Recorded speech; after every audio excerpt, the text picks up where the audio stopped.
En droit international, qui décide réellement du droit? Votre première réponse qui vient avec l'actualité, c'est sûr, c'est les États-Unis.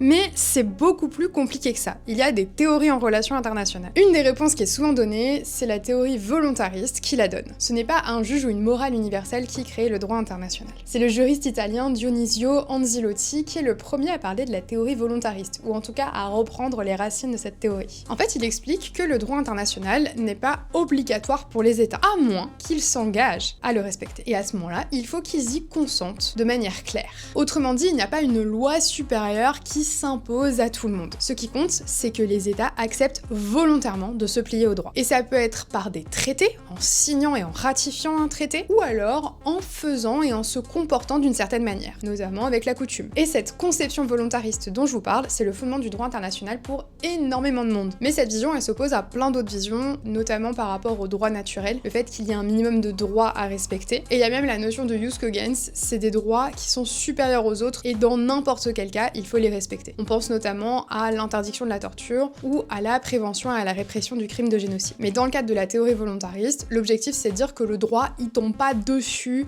au hasard sur un État, c'est l'expression de sa volonté politique qui en fait une obligation juridique. Donc le volontarisme, c'est ni naturel ni universel. C'est le consentement et la souveraineté de l'État qui acceptent la création du droit international.